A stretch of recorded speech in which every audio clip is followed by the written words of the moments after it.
We're going to start the last set of panels for today, and so the first one is on the labor market and labor economics post COVID, which is now like a long time ago, I guess. And then we're going to have one on antitrust, old and new, and then we'll break. So I'm going to turn it over to these panelists, and starting with Sydnee Caldwell. Great, thanks. So Suresh said the title is The Labor Market Post-COVID, but he told us to also talk about labor economics post-COVID, so we're going to do that, in part because Simon and I don't even really have post-COVID data because we work with European data. So it's post-COVID in reality, but for us, we've got like 4 more years. So. Okay, so one of the trends that I wanted to talk a little bit about, and I think Simon will talk about in a different aspect, is the post-COVID labor market is one where there's been just like a lot of mobility. So right here, what I'm plotting, this is from a recent working paper by Otter, Dubé, and McGrew.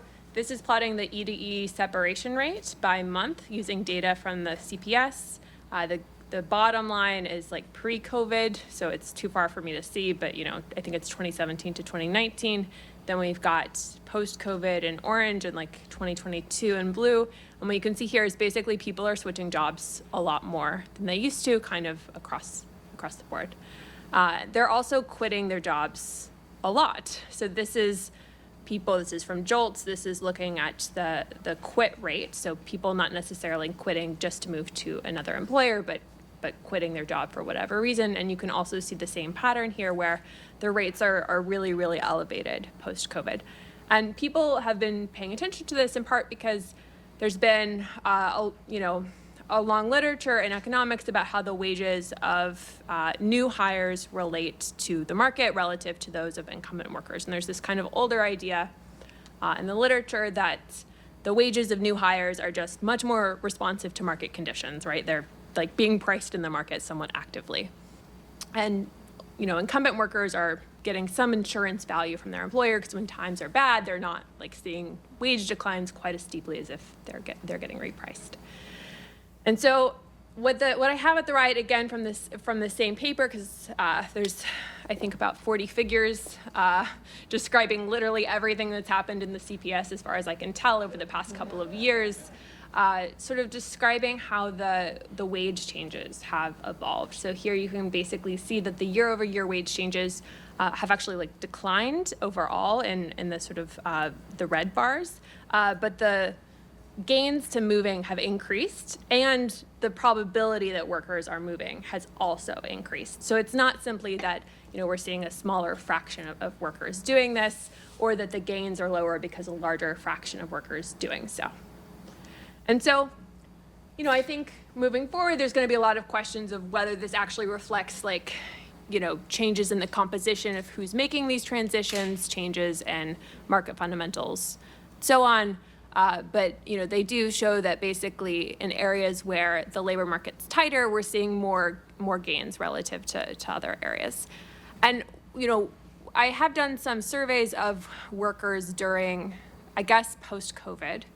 And so, one thing we can sort of ask is who are the people who are not quitting their jobs, and are they just the ones who didn't necessarily get outside offers, and they're kind of left behind in that aspect. So one thing that we did is we sort of surveyed through the German employment agencies about 10,000 full-time workers, so between 25 and 55, and we found that consistent with these patterns in the US, a really large fraction of them are getting outside offers. So we surveyed them in fall 2022, and we asked them, did you actually get an offer, or did you switch jobs in the past 6 months? And over 30% say they did, in fact, which is very, very high. But conditional on receiving an offer, a relatively small fraction are actually making that transition. So we see that there's only about a 1 in 8 chance that the worker is going to transition to an outside firm. Which suggests that a lot of these stayers are sort of getting some sort of sense of what's going on in the outside market and potentially some sort of way to bid up their wages. What's a little bit confusing to kind of understand is that actually in many of these cases, the stayers are not necessarily trying to use this to improve their position. So, the 7 of 8 who are staying at their firms, only 1 in 3 of them are actually trying to renegotiate with their employer, even though in most cases the wage that they got was somewhat better. It's somewhat difficult to kind of understand that. And they're working at firms, we've surveyed most of the firms that they're working at, and most of them actually said that they'd be willing to renegotiate their wage. So we ask the firms, if a worker received an outside offer, could you actually increase their pay? They say yes for these different groups of workers. In this survey, we can see the sort of role that the market factors play, in the sense that about 80% of the surveyed firms say that they'll increase the worker's salary, if the worker has more than 5 years of experience. But virtually every firm in our sample, I think there's like one firm that doesn't, so that's why I'm saying virtually all, they're gonna negotiate for the workers that they're perceiving are in shortage occupation. So workers where the firm is having a really hard time trying to fill. These are not necessarily high wage jobs, they're often quite low wage jobs. Which is similar to what we've seen in the U.S., where wages have really grown, in particular at the bottom of the distribution. So firms are actually quite flexible. And I think when you sort of see these patterns of, okay, lots of people are switching, but a much, much larger fraction of workers are getting offers and not transitioning, I think a very natural question is, who are these workers? Like, why are they not leveraging this for an increase? Are there sort of barriers that are keeping them from sort of switching firms in any particular way?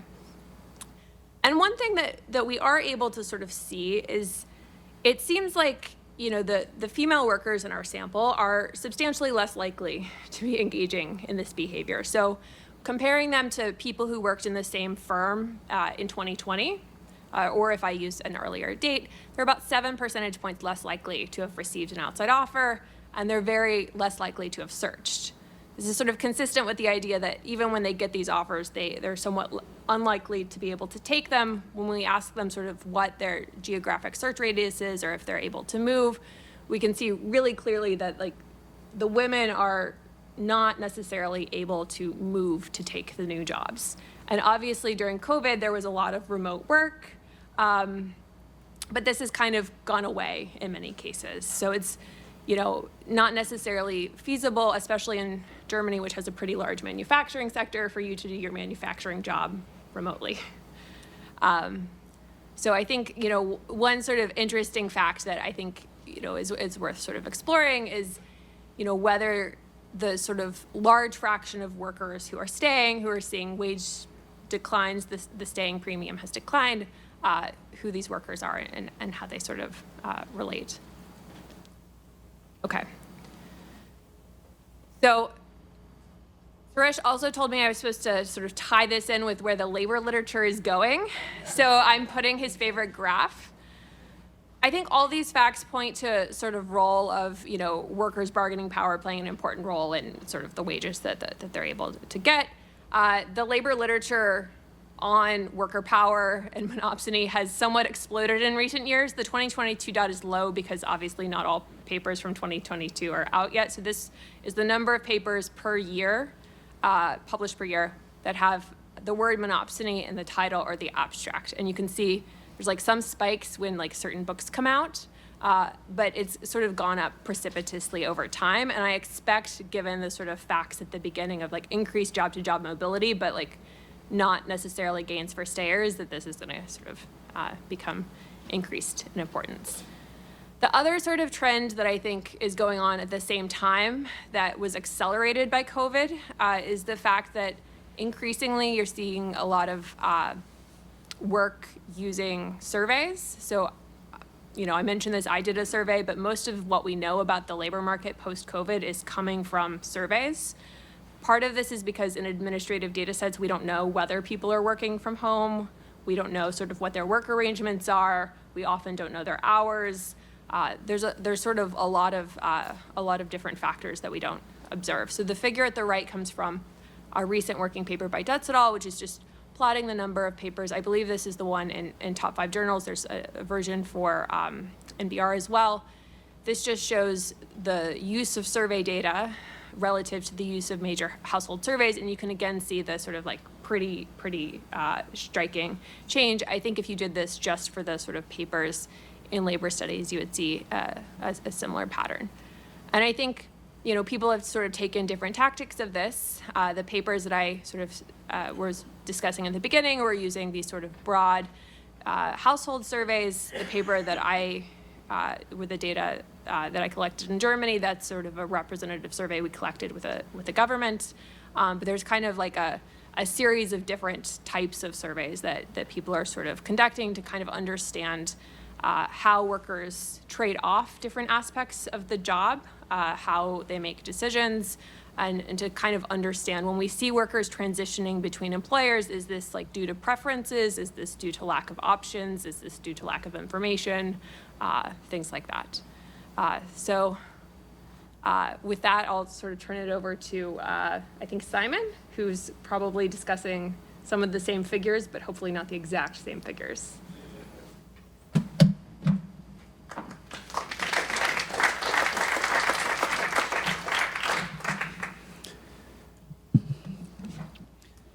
All right, well, thank you very much. Delighted to be here. It's been such a fun day so far already with such an interesting lineup of panels and panelists, and I'm very excited to be here along with Sydnee and Nate to discuss the labor market. I'm looking forward to the discussion afterwards. So one feature that we see in many economies post-COVID is that basically symptoms of quote-unquote labor shortages everywhere. So these are data, they end in 2021, but I wanted to show a picture from across a diverse set of economies on kind of like the same scale.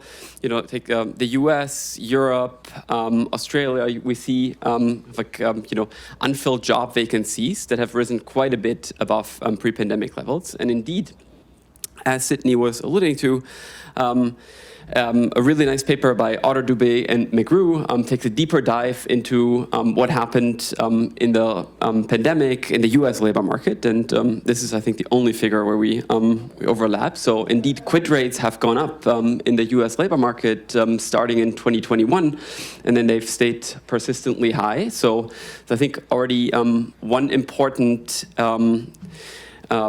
first inkling of an explanation of what is going on. Workers have, at least in the US, become a lot more mobile. And what's interesting is that it seems that workers in particular in the low-wage sector of the economy have become more mobile and have left jobs more. And that has gone along with wage compression. So I think Nate will talk a little bit about US wage inequality trends in the last 10 years. And so here's kind of like a magnifying glass at what's happened in the last couple of years. And perhaps surprising to many, certainly to me when I first saw these figures and saw Nate's fascinating work on the subject, inequality in particular at the bottom has decreased. So this has been a time of tight labor markets where wages at the bottom have risen more than wages at the top, and in fact, real wages at the bottom have increased in the last 2 or so years in the US at least. As Sydnee was alluding, in Europe, we simply don't know in many cases just because admin data get released with a bit more of a lag. So what's going on? Otter and co-authors have some interrelated hypotheses of what might account for this interesting episode where inequality has increased quite a bit in the US. So one is that labor market tightness increases the separation elasticity, or perhaps the labor supply elasticity more broadly, makes workers more mobile, and that in turn reduces labor market power, right? So if we think about a situation where workers are perfectly mobile between employers, in principle, individual firms don't really have market power over individual workers, and perhaps we've moved a little bit more towards that direction. And so one related hypothesis is that the wave of separations in the US, which, by the way, we haven't seen to the same extent in a lot of Europe because, it was short-time work schemes and so on that preserved employment, may have made workers more like footloose or, made them more mobile. And so, they're less tied to their existing employer. Perhaps, there's some speculation around the role that remote work has played in reducing the identity with a specific employer, or as like the employee of a specific employer, that may have also played a role, that also perhaps increased mobility. And along with that, as workers perhaps learned from colleagues moving, from reading the newspaper, they may have learned about better outside options, and may have realized, perhaps how lowly they were paid in the job they had before, they become mobile.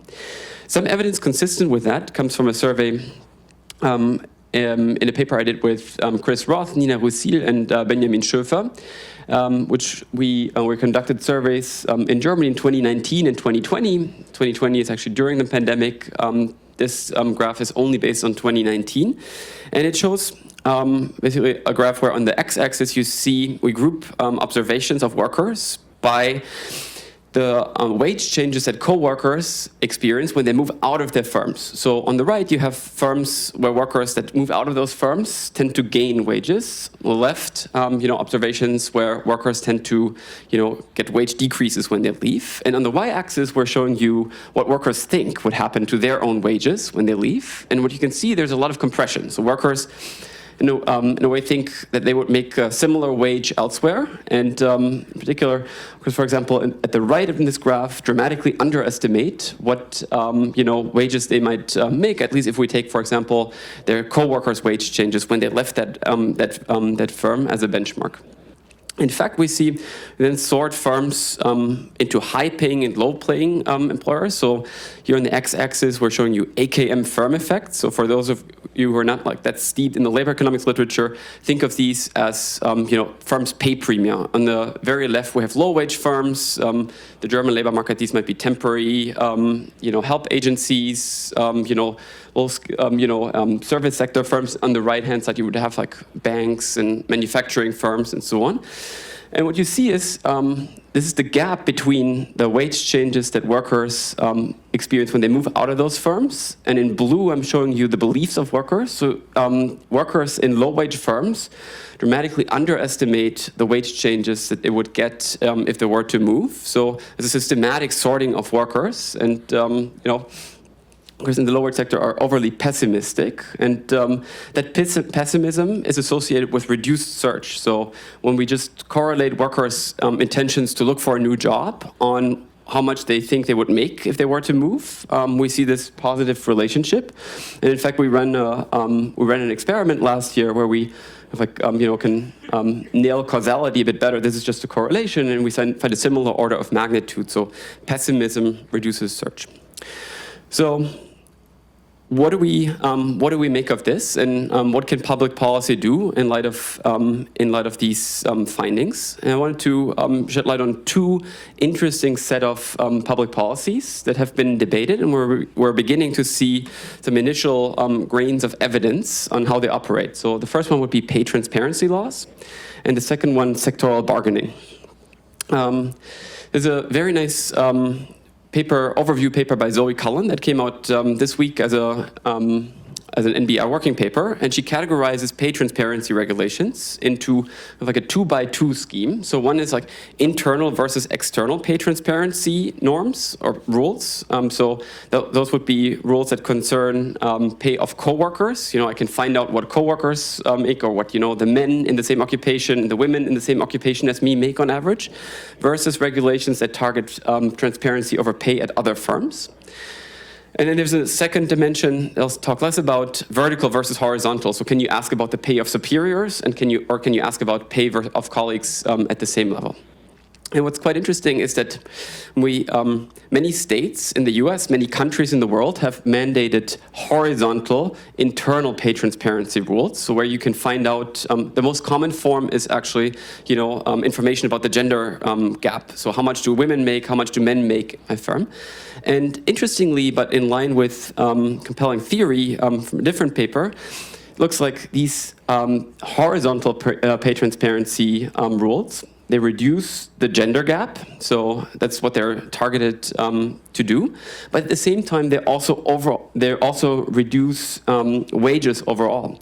And a simple explanation is that pay transparency among colleagues is a bit like a commitment for the firm to pay the same wage to everyone. So they know that if I'm negotiating with Gabriel, for example, and I know I'm going to pay him 5% more, I know all of his colleagues will find out. So I might have to, pay them 5% more as well. So I'm willing to bargain even harder with him. So it's an interesting image that emerges from this literature that horizontal pay transparency rules seem to decrease, between worker differences, but also decrease wages overall. So some fascinating findings that go in a different direction concern external pay transparency rules. So those, we think, tend to increase between firm competition and are also associated with more wage competition and increased wages. So Zoe Cullen summarizes like 3 plausible mechanisms. So learning more about wages of different employers leads to more informed candidates in terms of which employers pay better wages. And that also helps with renegotiation on the job through better knowledge of outside options. And it can also potentially redirect applicant flows in the labor market to higher paying workers. So it'll be harder to sustain business models that would be based on low wage work. There have been quite a few reforms in several countries and several US states that impose transparency in the form of forcing firms to advertise wages in vacancies, for example. There are a series of existing studies that are quite fascinating from Austria, from Slovakia, and from Colorado. And a number of recent reforms in New York City and California and Washington, where these types of requirements were just introduced. And just wanted to show one fascinating picture from a really nice reform that was implemented in Slovakia in a paper by Škoda from last year, job market paper.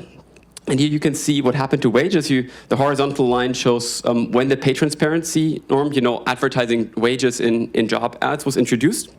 And you can see jobs where the pay was advertised before already were essentially not affected, but wages of new hires in job ads by firms that previously didn't advertise wages actually went up, and that led to an aggregate rise in wages of about 3%. So quite an interesting policy, and it looks like the evidence that comes in from these different reforms tends to support that idea that shining the light outward from the firm towards what other employers pay seems to reduce perhaps monopsony power, redirect worker flows towards higher paying firms, and seems to be associated with increased wages.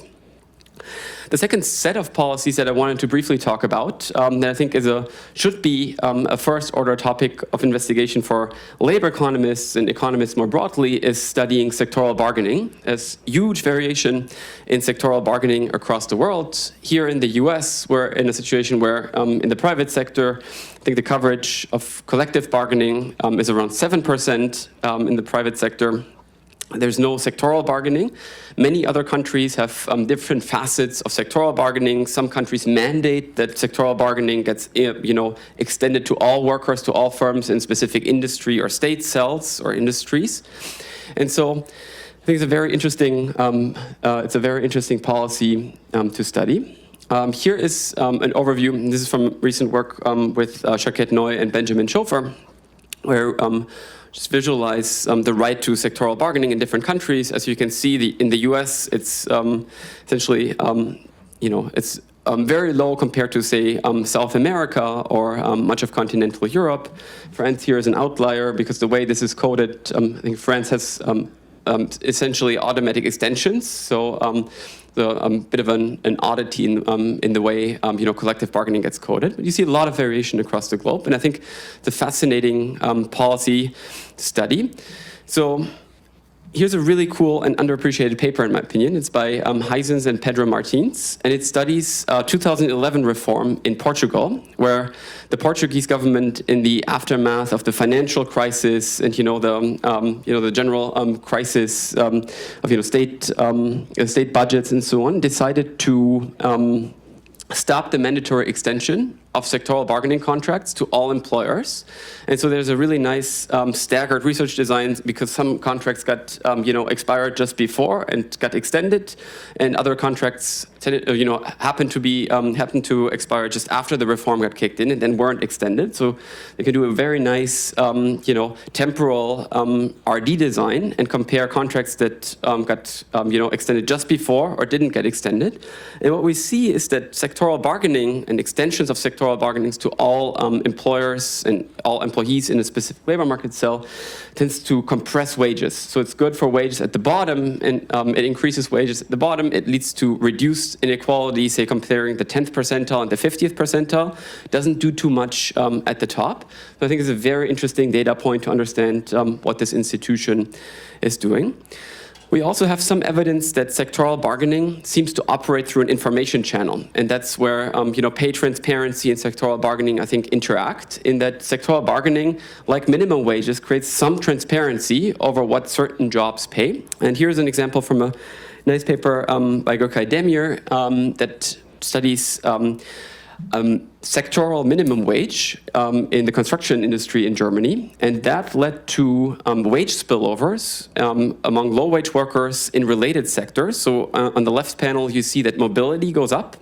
So there's a triple diff design comparing, low-wage versus high-wage workers, related sectors versus unrelated sectors, and before versus after the reform. So mobility goes up out of low-paying employers, of low-wage workers out of low-paying establishments, and that seems to be associated with higher wages. And he argues that, or the author argues that this is best understood through transparency over wages that sectoral bargaining creates. So it acts a little bit like a pay transparency norm. In follow-up work with Chris Roth, Nina Husil, and Benjamin Schöfer, we also looked at what are workers' misperceptions about wages that they receive elsewhere. And here we're comparing, again, workers that either that are either bound by sectoral bargaining or are not bound by sectoral bargaining. And it looks like the workers that are in firms that are not bound by sectoral bargaining in the German labor market underestimate what workers in their occupation make in the external labor market. So it does look like there's some relationship between sectoral bargaining, pay transparency, and the direction of worker flows. And with that, I want to conclude. So I think we're only beginning to scratch the surface of understanding where this increased mobility comes from. I think there's lots of exciting work to be done on the one hand, pay transparency, on information rents, and how they redirect worker flows potentially, and how that potentially erodes market power of employers. And on the other hand, sectoral bargaining, both on just like measuring the causal effects and looking for natural experiments to nail the effect on employment, on wages, and so on, and through which mechanisms it operates. In particular, the extent to which information and pay transparency might also play a role. And with that, I'll hand it over to Nate. Thank you very much.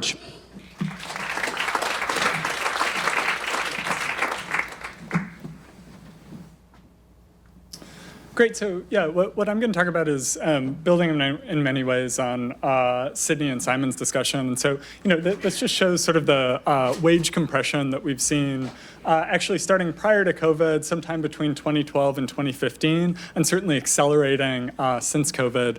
And basically what this looks like, as Sydnee and Simon both mentioned, is essentially very rapid wage increases for workers towards the bottom of the wage distribution. Basically, like, think of it as like the 5th percentile through the 30th percentile. There's been really rapid wage increases. It doesn't look like slower pay increases for people at the top. Like, don't worry about the 1%. They've continued to do quite well, as you can see in the chart. But it seems like there's also been rapid wage growth at the bottom. And so all this is with the CPS and the occupational employment and wage statistics microdata. We can basically do a simple decomposition between occupation and workplace to get a sense, and this is just pre-pandemic, of sort of what was changing most in terms of pay premiums that was driving this compression. And what you see is that really most of the story is about pay increasing for relatively low wage occupations. That's about 2/3 of the story.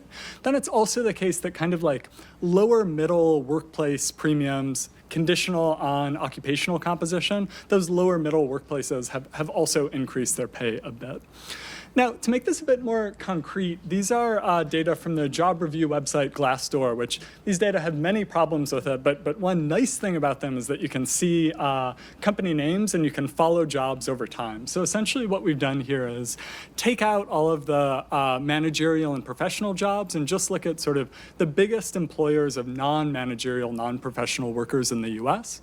Then we've taken sort of the most prominent occupation in each of those companies, and we've looked at how wages have changed within job over time.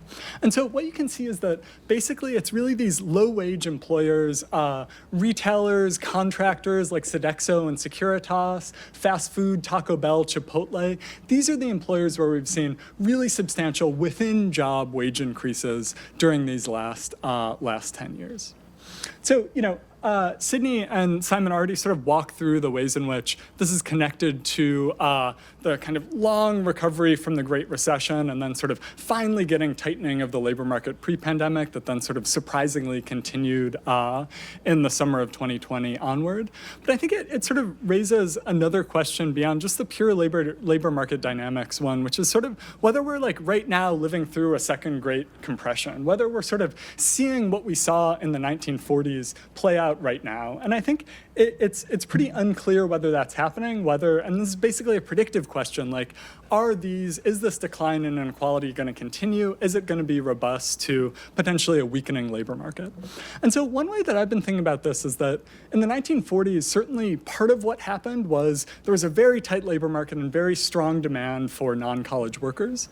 But there were also sort of a whole series of institutional and organizational changes that I think contributed to locking in low inequality and inclusive prosperity for basically a generation following World War II. So that looked like kind of the spread of Taylorist production across lots of manufacturing industries, the rise of industrial unions that essentially enforced a wage effort bargain at these big manufacturing firms, and really delivered a relatively egalitarian growth for 30 years. So I've been thinking about basically whether there might be ways that firms today could reorganize or could be reorganizing work so as to support the higher pay that we've seen over the last 10 years.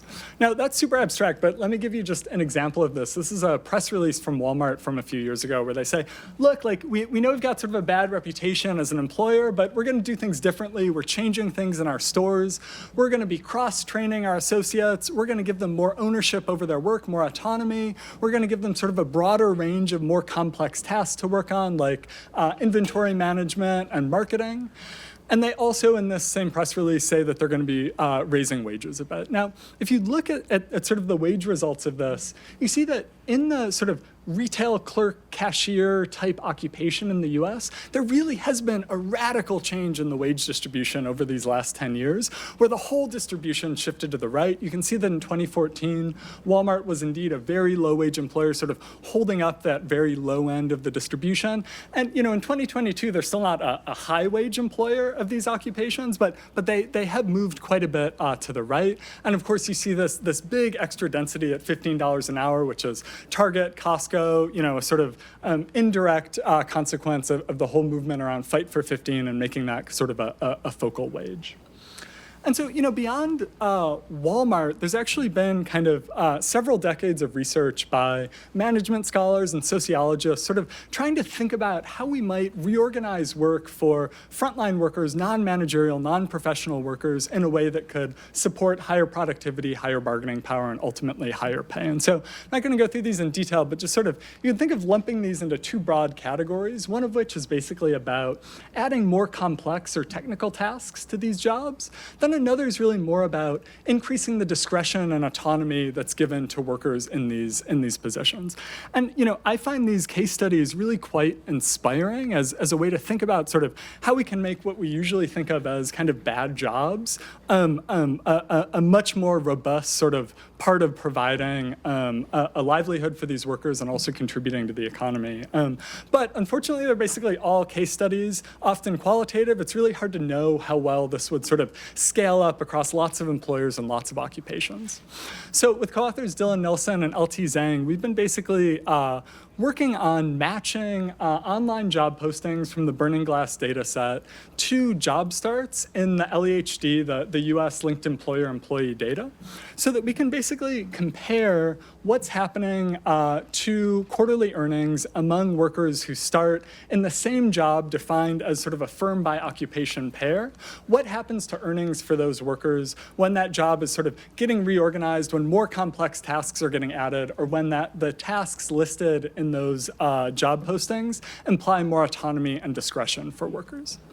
And so this is sort of still very preliminary, ongoing work, but basically what this lets us do is fit a model. If you look at column 4 here, column 3 actually to start, this lets us fit a model where we've got sort of an occupation by firm fixed effect. So we're getting rid of sort of a lot of the cross-occupation heterogeneity that's been a focus of labor economics research about tasks. We're just sort of looking within a job, watching it change over time, and see whether these forms of work reorganization are actually supporting higher pay within that job. And so what you can see is that sort of adding more complex and technical tasks is indeed associated with higher earnings. It's also the case that increasing discretion and autonomy is associated with higher earnings. But you might be worried that basically like what these companies are doing is defining more complex jobs as a sort of like stealth credentialing that then is going to mean, okay, instead of taking somebody with a high school degree, this job's going to be filled by somebody with an associate's degree. So using LEHD, we can sort of include a rich set of human capital controls that includes education, it includes a bunch of quarters of prior pay, it includes sort of the earnings trajectory that you're on prior to taking this job. What you can see in Model 4 when we add these controls is that basically accounts for half of the seeming boost that you get from adding more technical tasks to these jobs. But in contrast, it doesn't seem to account much for the earnings boost that you get from these jobs that are increasing discretion and autonomy in these positions. So, this work's still super preliminary, but I think it gives me some hope that there might be, as kind of one channel of potentially locking in a lower inequality labor market, might involve sort of reorganizing some of these relatively low-wage jobs. So to zoom out a bunch, I'm a bit of a informal envoy from sociology here, and Suresh asked me to talk a bit about sort of ways in which labor economics and sociology might be converging or might sort of remain fairly distinct. And so, I think the overall story here is really one of convergence, where from the labor economics side, there's much more work on firms and institutions and organizations, by Simon and Sydnee and other people in this room. And seeing those things is really like first order causally important in a way that has really dominated the way that sociologists have been thinking about this stuff for quite some time. Also, the renewed focus on bargaining power and monopsony is something that sociologists are really sort of excited to be seeing happening in labor economics. Also something that Sydnee mentioned, the sort of new embrace of text-based and survey data, I think lets us operationalize a lot of kind of like fuzzy concepts that we know are important, but which are hard to measure with our standard data in a way that I think both on the econ side and on the sociology side, we're getting better and better at doing this in a way that is really giving us a richer picture of how labor markets work. Now, I'd also say from the sociology side, there's been a real embrace of the sort of applied micro-empirical toolkit. We don't come up with these methods, I'll say that, but we're happy to steal them from you guys once you've sort of developed them. And I think, certainly there's still a lot more methodological pluralism in sociology than in econ, and I think often that's a good thing. But I do have some hope that sort of this new kind of common language of applied micro is going to let us talk across social sciences a lot more effectively than we have in the past. I'd also say a sort of convergence from the sociology side is that there's more and more people studying wages and earnings inequality as an outcome. It's probably surprising to you all that sociologists haven't been doing this for decades, and there's sort of a weird disciplinary history that has to do with measures of occupational status being sort of our main inequality focus that I won't get into, but I think was sort of a misstep on our part. So anyway, there's increasingly a lot of people in sociology who are thinking about sort of these core outcomes that dominate labor economics. And I'd say that there are also some pretty important persistent sociology differences that are also kind of opportunities for the labor economists in the room to be thinking a bit more about. So I think still at the core of sociology is really the the study of informal social structure. So not kind of formal institutions, pay transparency laws like what Simon's talking about, but sort of norms and social status and valuation and networks. And certainly there's some work like Sydnee's work on networks and labor economics. But I think sociologists have sort of done a lot more to think about kind of where network formation comes from, how gift exchange works, why information might be or might not be shared across networks, those sorts of questions. I'd also say in sort of like a two-sided point here that sociology remains much more distant from policy than labor economics. This is mostly bad and frustrating for sociologists because we feel like we have a lot to say and people ought to be listening to us. But I think there is sort of a upside of this in that sociologies remain somewhat more like speculative and radical and open to many different possibilities in a way that I think actually does make an exciting discipline, in a way that I hope that sort of labor economics and increasingly kind of embraces sort of a quite broad range of policy possibilities. The last thing I'll say is, although I mentioned kind of bargaining power as a place where there's been convergence from the labor econ side towards sociology, I would say there remains some pretty big differences between sort of how you might think about market power in terms of like a small number of bargaining partners situation where there's a certain outside option or some match-specific surplus, versus the way sociologists tend to think about sort of social power, which would be a much broader concept involving hegemony and ideology and how we come to think that certain things are important, stuff that I think is actually really first order matters for understanding labor market dynamics. And I hope you all will join sociologists in thinking more about these issues. Thank you.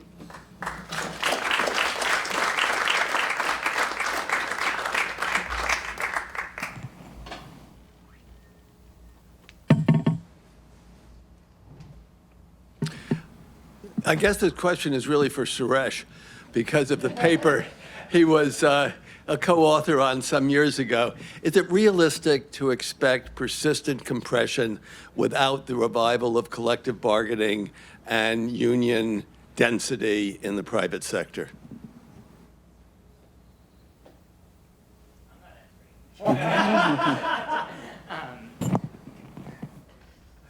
And I think that touches on that sectoral bargaining point.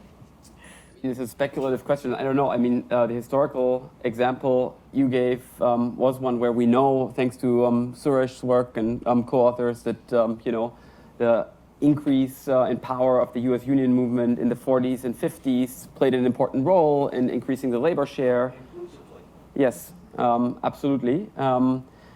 As for what the future holds, I don't know, because I think the U.S. union movement is in a deep crisis, both like quantitatively and qualitatively, in terms of the number of workers covered by sectoral bargaining, in terms of like how dynamic or undynamic unions are as organizations. The other important component that I think is uniquely poorly designed in the U.S. is the way the National Labor Relations Act and I guess jurisprudence by the Supreme Court restricts the bargaining of restricts the union to, like, in many parts, like very unproductive zero-sum dynamics, and so that creates kind of like a hostility between management and the union, just because the things that can be bargained over are very much restricted.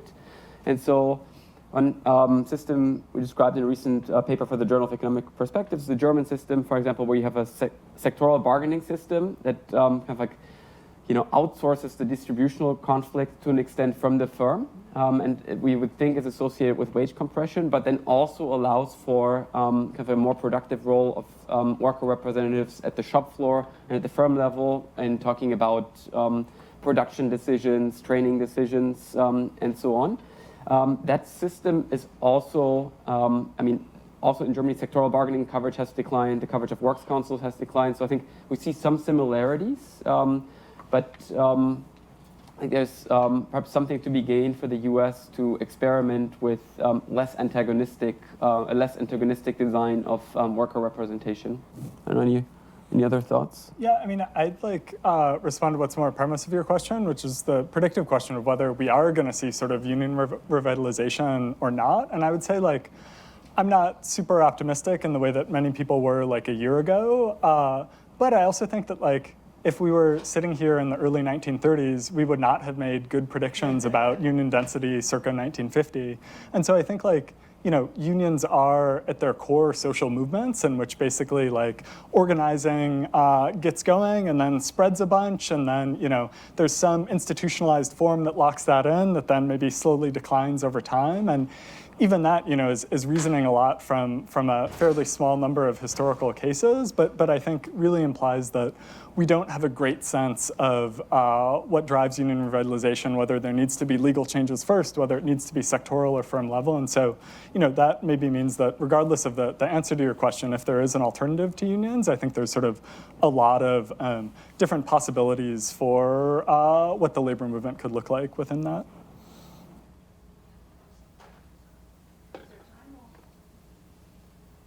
Is there time for one more question? We have till 1:15. So I just wanted to bring out, I saw that some legal issues emerged, but I want to bring up a few more things that have to do with just the way the law plays out. So for example, mandatory arbitration or other things that have to do with power,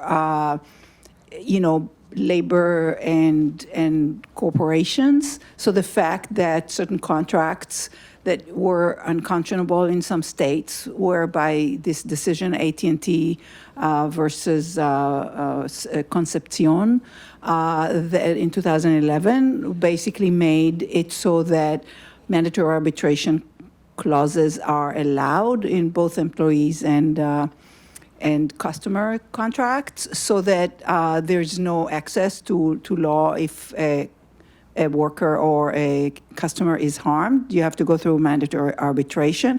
And those are, they add up to outcomes. The other thing is just basic law enforcement of law, wage theft law and other things like that, where you sort of see the legal system needing to adjudicate some commitments that the corporations made at the very basic level. I know very little about mandatory arbitration, but I think enforcement is an important component, and perhaps Anna Stansbury would be best equipped to answer the question. I know she has some fascinating work on, I guess, like enforcement of labor regulations. So I don't know if you want to weigh in. Yeah. I would always give the mic. Yeah, completely agree on the point of the importance of mandatory arbitration and the other kind of the way the legal regime governs who has the power to adjudicate what happens when an employment contract is actually not met. And I mean, you alluded to this in your question, but the prevalence of things like, at the most basic level, wage theft, minimum wage violations, and overtime violations, which you would think of as the most highly resourced in terms of enforcement and the most obvious in terms of detection, that prevalence is still remarkably high in the US, in large part, I would argue, because the penalties are very low. So there is little incentive for firms to comply because most firms simply have to repay any lost wages, any wages that they didn't pay if they're found to have not paid. And therefore, you can do the math, but if you're just doing an expected value calculation, that's not going to lead to much incentive. When you then get to further issues around, in the states where there's for-cause dismissal, are you dismissed for cause or not, and these other kinds of questions, I think, it becomes much harder and much more complicated, and therefore, I fully agree, basically.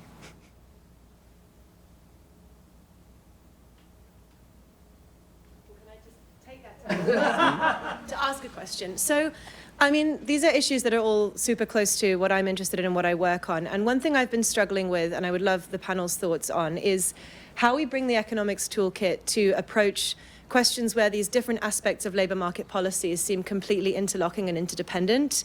And in a world where, for example, our at least applied micro empirical toolkit is about estimating the effect of one set of variation rather than a whole system. We can learn, obviously, from comparative political economy and from sociology and other disciplines. We can learn from general equilibrium economic theory. But how should we think about estimating the effect of something like workers on corporate boards, as you've done, Simon, or something like at-will employment, when these things fit in as part of a system and tend to come together as packages?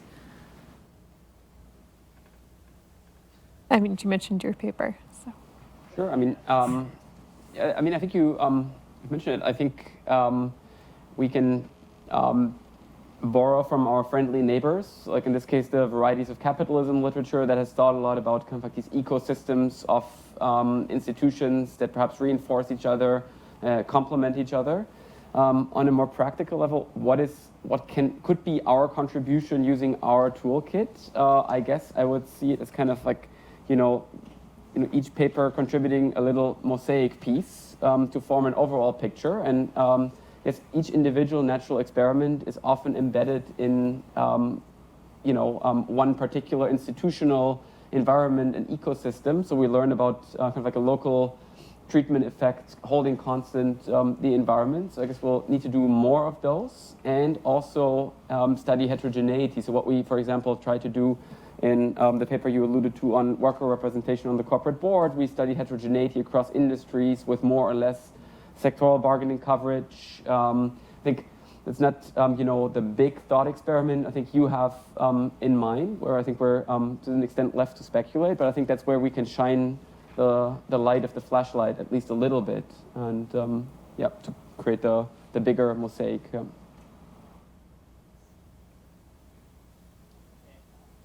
I'll ask a question, which was sort of on the flip side of that. Between the sectoral bargaining and the tightness is this kind of, I think, conjectured relationship between, the kind of both this rash of strikes we saw in 2021, the sort of what movement there is in unions sort of coming along with there being this labor shortage, and so that they were kind of working together. I'm sort of curious, both what you think of, I feel like the sectoral bargaining stuff is only going to happen in the U.S. when there is some sort of pressure coming, where employers, at least some set of employers, just are like, okay, fine, and we'll agree to a sectoral bargaining thing. But I then wonder if the only so let me frame my question.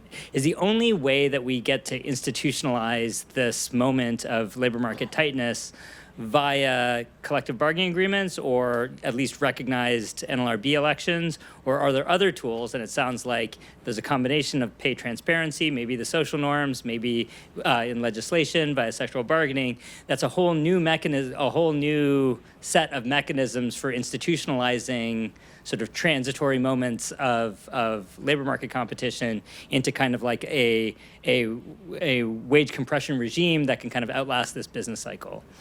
And so I'm just like, maybe it's a way of rewording Bill's question. It's like, it doesn't seem like we're going to go through a standard like NLRA procedure, but maybe there's a whole set of other, both formal and informal institutionalized mechanisms at play. Yeah, I mean, I guess there's a lot of discussion, especially around these pay transparency laws. Like, I guess I'm less optimistic. I think also in terms of like, are we actually going to see a return in terms of the union density that we used to have? I do think that there's a thought that some of these things, such as increased pay transparency, a lot of states are forcing companies to list wages and job ads, that may, in some sense, be really useful for increasing wages. I think the sort of evidence on that is a little bit mixed, in places where they've actually made wages visible, gender pay gaps fall, levels fall. So, I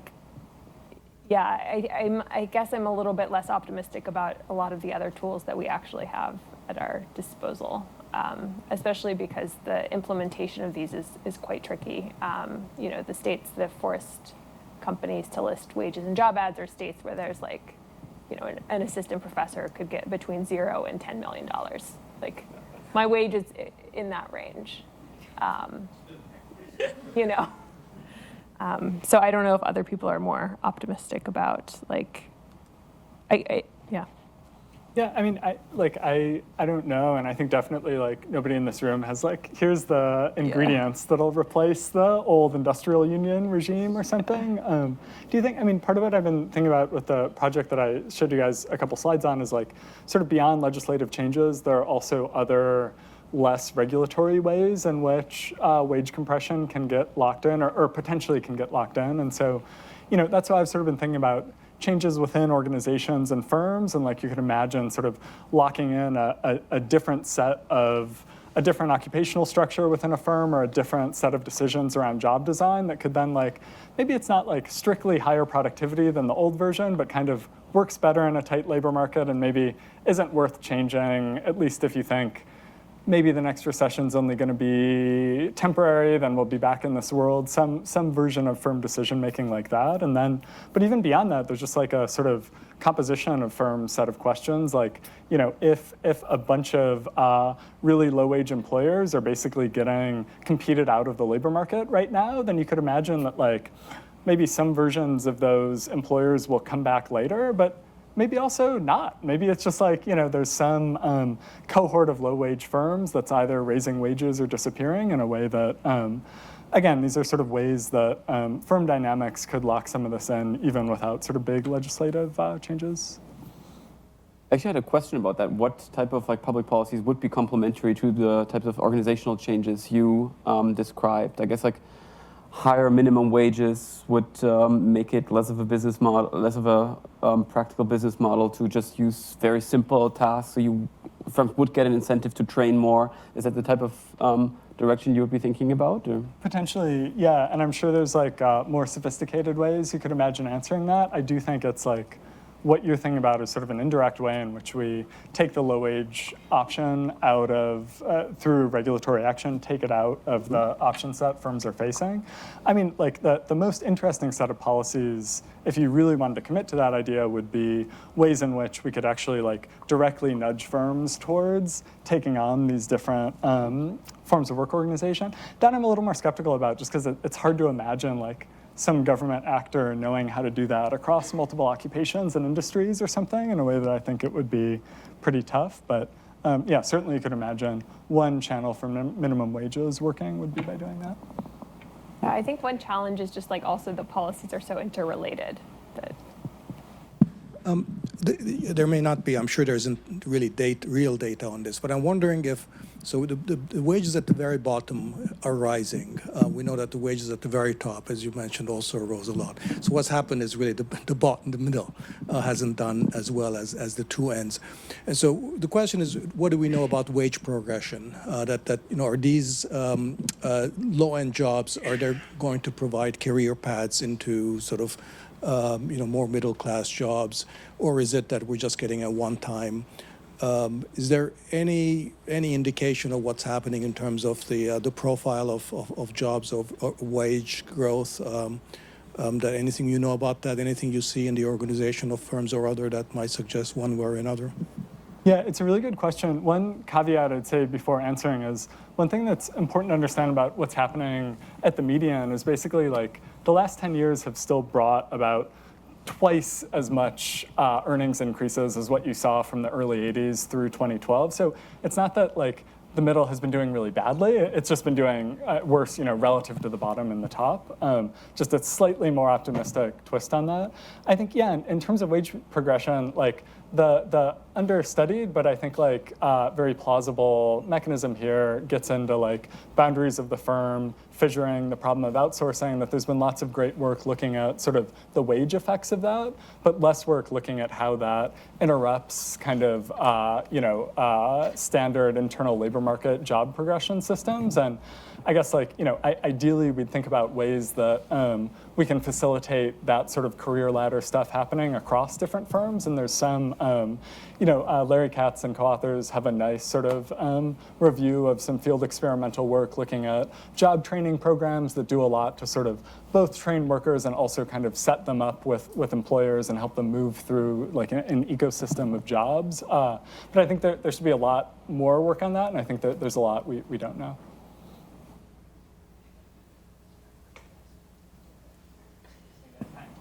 Thank you. Great.